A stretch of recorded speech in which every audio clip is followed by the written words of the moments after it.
I Know What You Did Last Summer 2025, the legacy sequel, the fourth movie, even though it's pretending to be the third movie. And even though it kind of is pretending to be the second movie, except for when it isn't. This is another legacy sequel that, even after Scream 5 made fun of people for reusing the same title as the first movie, they're still doing the trend, even though it's already been mocked. They're just calling it I Know What You Did Last Summer. I guess after I'll Always Know What You Did Last Summer, they kind of ran out of ways to spice up that title. What would you guys have picked? Anyone have one? I can't believe I still remember what you did last summer. That was solid. That was solid. Good. I like that. So yes, I forgot what I did last summer. That would be a good one. This also does not have anything to do with the TV show I Know What You Did Last Summer, which had nothing to do with the movie, which I think I got 3 episodes into, and I went, "No, I'm good." What's that about? The same idea. They kill someone and try to cover it up, but there's no like fishermen, which is fine because there's no fishermen in the original book anyway. But yeah, I got 3 episodes in and I tapped out. I love the original movie, even though I eventually did read the book and it's nothing like the book. The book's not a slasher. It is someone trying to get revenge. He never actually kills the kids. And then they turned it into a fun slasher. And the author of the book, Lois Duncan, didn't like that it was like this fun slasher because her daughter was murdered. And she's like, I don't like that you turned my source material into this. And, she's no longer with us. So do you think we honored her memory? No, we just kept pumping out more of these slasher sequels. Money. So yeah, stop me if you heard this one before. A bunch of kids are responsible for an accident and they decide to leave and not help the person who fell off a cliff and died. And then a year later, someone comes around in a fisherman's slicker and starts killing them. Have you heard that one before, guys? Nope. Wow. Super original. Now, you guys should have said, yes, that sounds like I Know What You Did Last Summer. But don't worry, they changed it. The young kids meet up with 2 old people. And sometimes the movie's about old people because Jennifer Love Hewitt decided she wanted a bigger part. And they're like, oh, okay. I guess sometimes we'll shift gears to you and then it'll be really, really disjointed. Anyway, a bunch of killings happen. And there's no mention of the original Ben Willis. Okay. No. I hated this movie. This is one of the worst legacy sequels I've ever seen. I can't stress this enough. And I've said this before as someone who loves I Know What You Did Last Summer, guys. It's not Scream. It's not Scream. It was never Scream. It will always live in the shadow of Scream. And this movie really thought the franchise was as well remembered as the Scream franchise.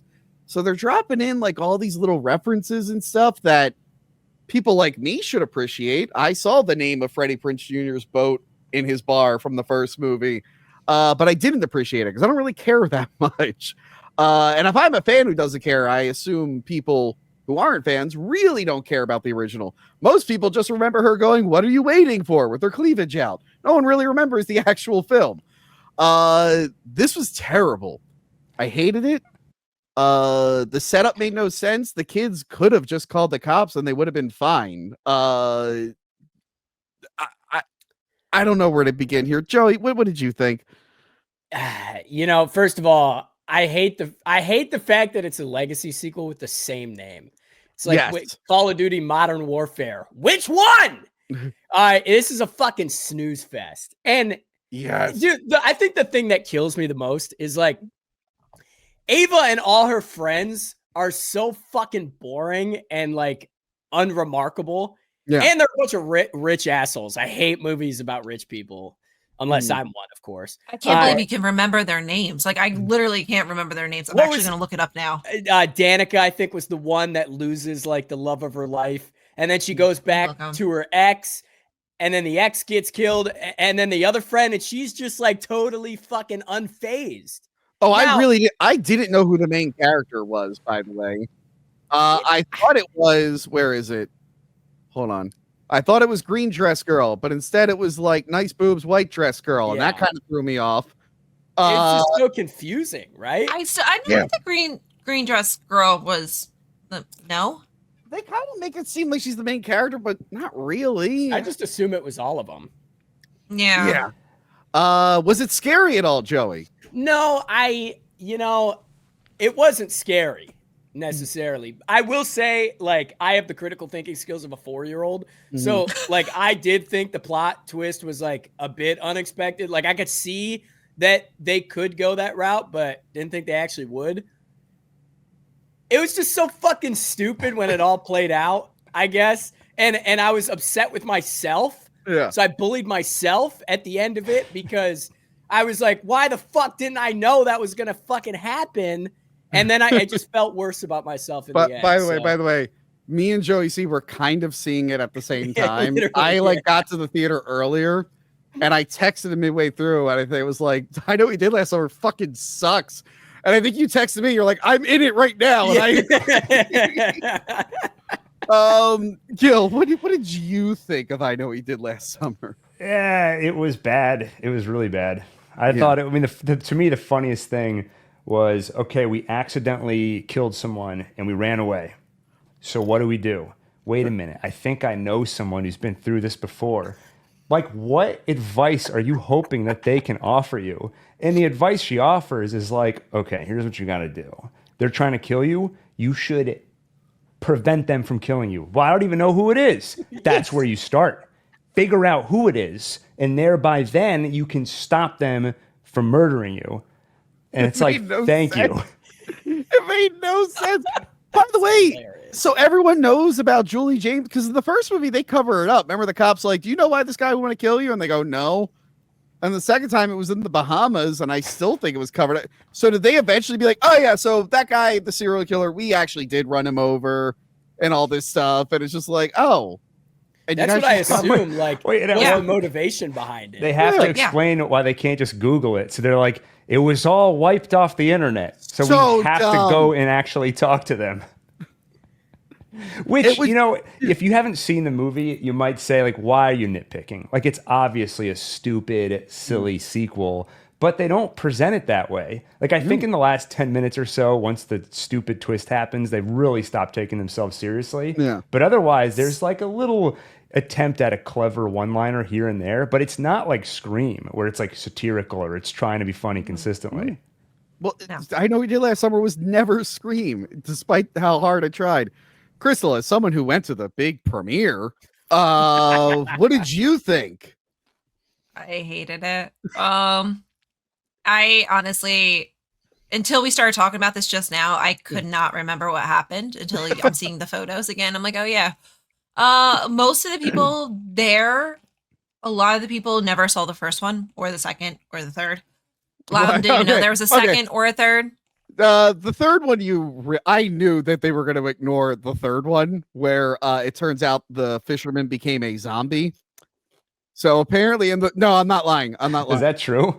Yeah, no. The third one is kind of like this. It's framed as this movie where someone else is taking up the mantle of the fisherman because it became a legend, and they're going around killing someone using the fisherman legend, kind of like they do with Scream with Ghostface.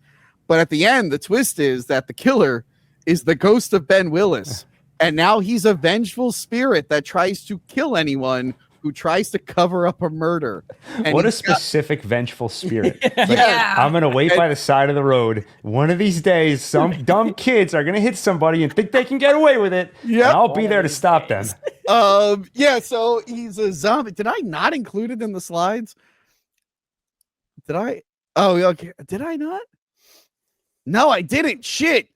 I had a slide about a zombie. Zombie Ben Willis, and it wasn't there. He's played by one of the Michael Myers. Anyway, Crystal, continue saying. So yeah, a lot of the people had no idea that those existed. People thought it was just a remake of the first one. So then I started getting confused, and I was like, "Wait, is this?" Because it doesn't say "I Know What You Did Last Summer" 4 or next year or something like that. Like nothing. So I was like, "Okay, interesting." Didn't straight up hate some of the kills. I think some of them were interesting. It was entertaining. It's like a hard way to say it, but it was. I think they could have easily went to the cops for what happened. The guy swerved. The guy swerved and fell off the cliff. Like, it wasn't, they didn't kill him. They didn't run him over. But he was high in the middle of the street, and that's why the guy swerved. It's like, well, the guy was also speeding. He was speeding. Yeah. Exactly. And also, if you find out later, the guy went to go get the girl. So why was he speeding if he knew where he was going? Well, why did he speed around? No, he thought they were going to be he was speeding to where he thought they were going to go, not knowing that they were there specifically. I thought that was the spot they always go to. Was that specific spot? Maybe that's what I thought too. I think that is the spot that they always go to. Yeah, they always go to that spot. Yeah, so then why wasn't he slowing down around there? Was he trying to run her over? Like, and that's the thing. It's like, if she's this close to this church and stuff like that, she should know what the truck was. Mm-hmm. She should, does no one call anyone? Like, especially this age, like you couldn't just call and be like, hey, you good? No, just decided to be like, oh my God. Like, how did he know? Like, did she tell them that she was going off? Wait, was it the friend? I am so confused now. I don't remember what you're talking about. It's convoluted. How did her boyfriend know that she was there? I think the girl she was working with told him. Yeah. Again, within those quick minutes, like all of a sudden he's like, oh no, let me rush and go get her. So the first one is a little convoluted. If you remember, it was they hit a guy, but that one, the setup made more sense. They were drinking, they hit him, beers all over the car. Yeah. I'm like, okay, I kind of get that. But like the thing was that the guy they hit had just got done killing another guy who he blamed for his daughter's murder. Then they ran. I don't know why after he killed that guy, he decided to just go walking through hills. They hit him, and then he comes back a year later to kill them because conveniently the guy they ran over was a serial killer, so they don't have to feel too bad about it. But talking about people that don't feel bad, really quick, I have to fucking just mention how the fucking girl broke up with her fiance and then got engaged to another guy. Like, I guess that was part of the joke. I thought he broke up with her. That's what she broke, or whoever. What they broke up with each other, but then she has a new fiance and was getting married. Yeah, within a year. Well, I think the fact that this panel of intelligent individuals are this confused about the movie, it says more about the movie than it does about us. Yeah.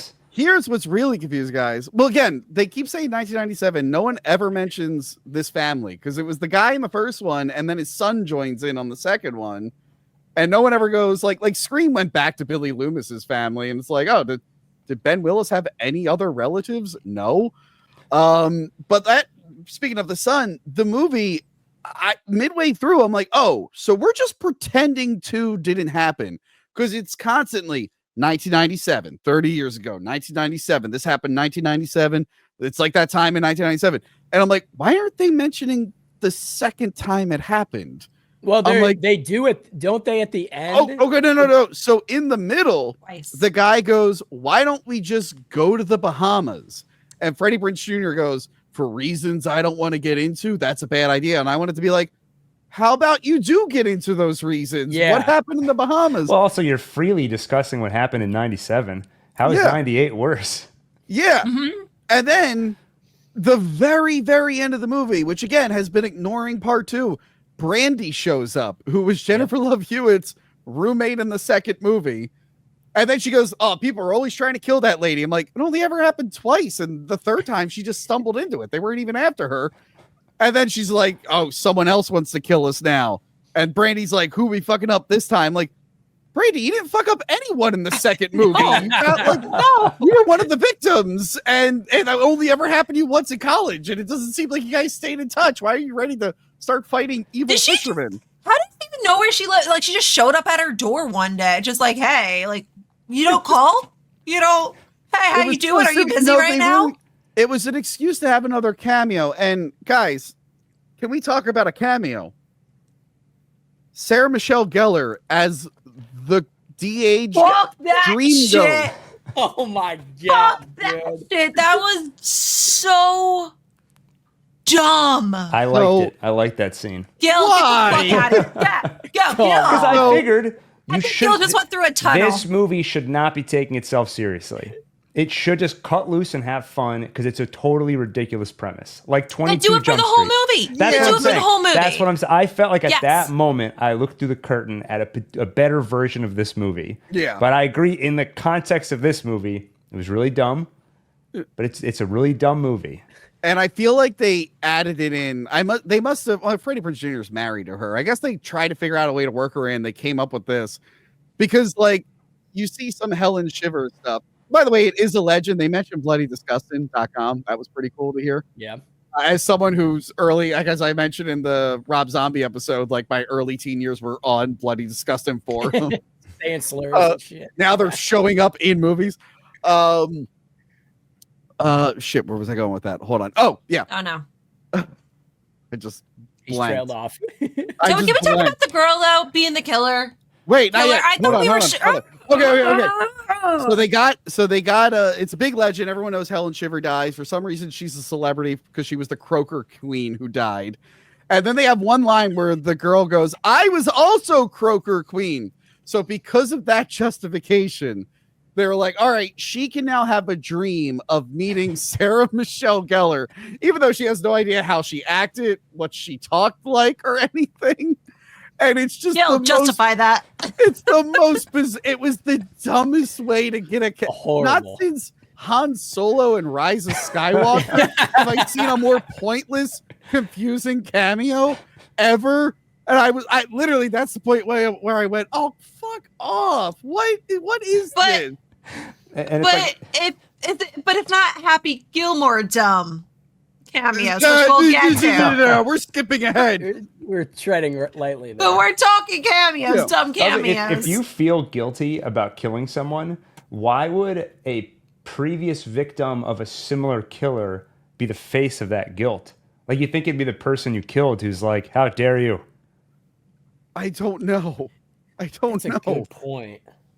By the way, the reason he had a slicker in the first one is because he was a fisherman, like a legit fisherman. Anyway, can we just spoil who the killers are? Yeah, fuck it. Why not? Does anyone care? I don't think chat will care. Fuck this movie. Don't see it.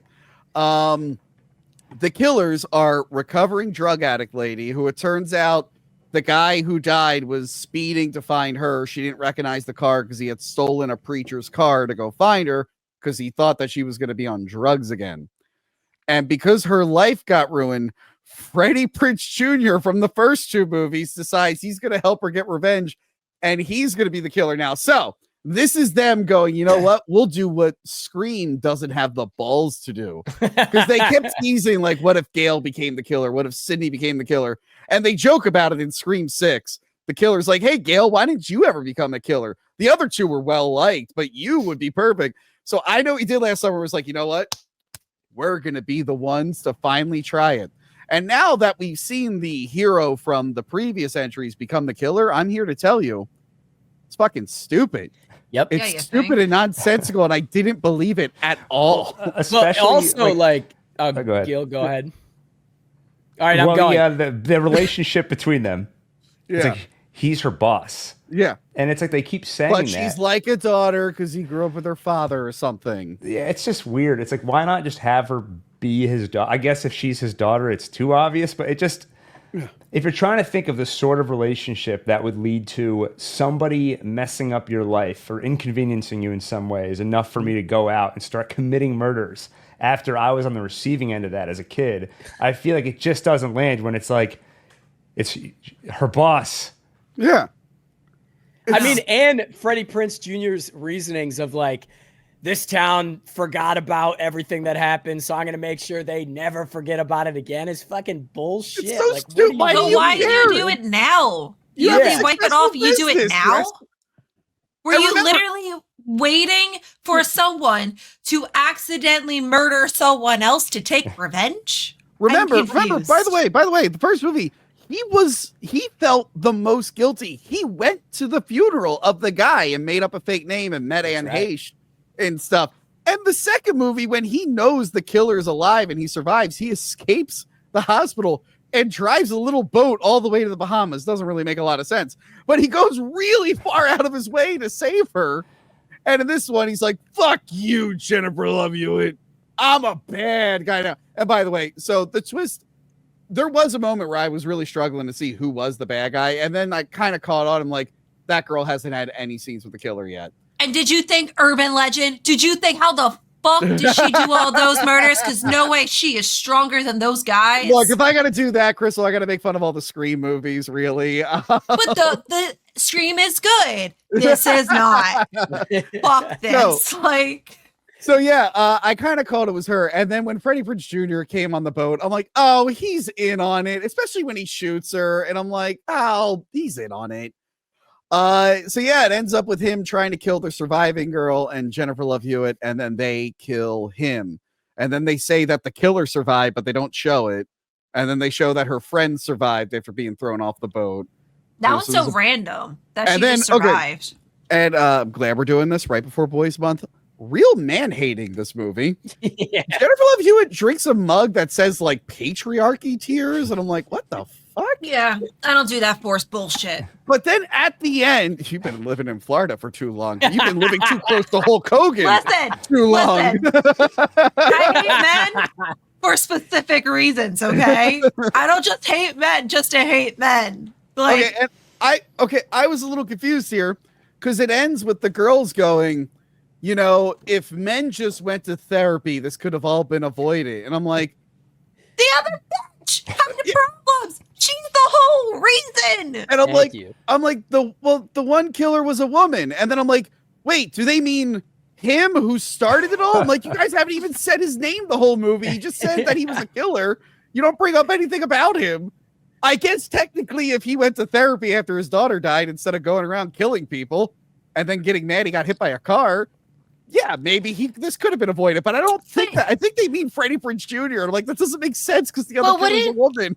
Wouldn't the woman still not even woman, the girl, wouldn't she still go around trying to get revenge even if Freddie Prinze Jr. didn't exist? I assume that's what they're setting up for the next one because they said she's But she probably, so it wouldn't even matter if the first one even existed. She would still be going around for revenge. She just wouldn't have a fucking fisherman outfit that she ends up taking off anyway. Also, what a lame fucking end, because the first one ends with the jump scare, the second one ends with the jump scare, and it's like, this one ends with just them on the beach going like, oh yeah, and she's still alive. Movie's over. And I'm like, it's at that point that they made the movie and they were like, this is a piece of crap. Like, how do we let's just wrap this thing up, shoot something stupid on the beach. And now that she's the only survivor and she says that she hates the slicker, which by the way, she didn't have to wear the slicker at the end on the boat.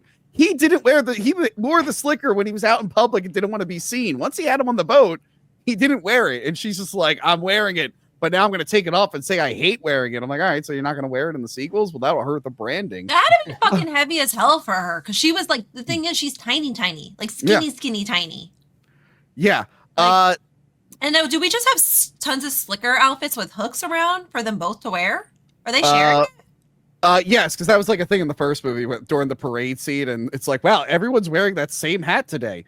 So that one, that was kind of believable. Yeah, nothing really good in it.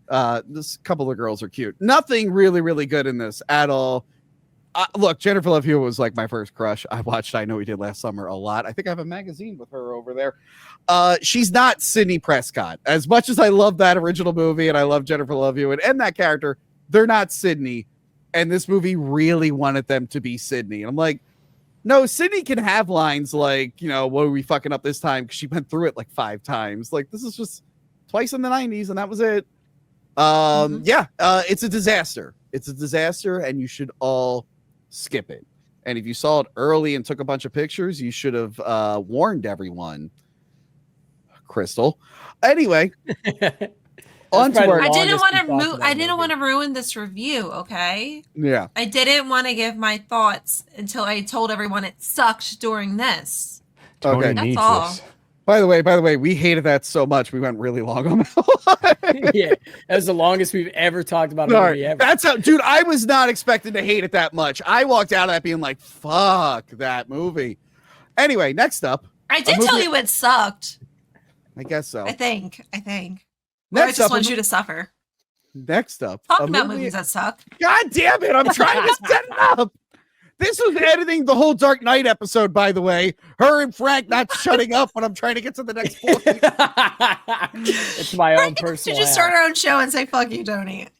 Oh wow, 2 people who don't know how to use microphones or stay in frame. That'll be a great show.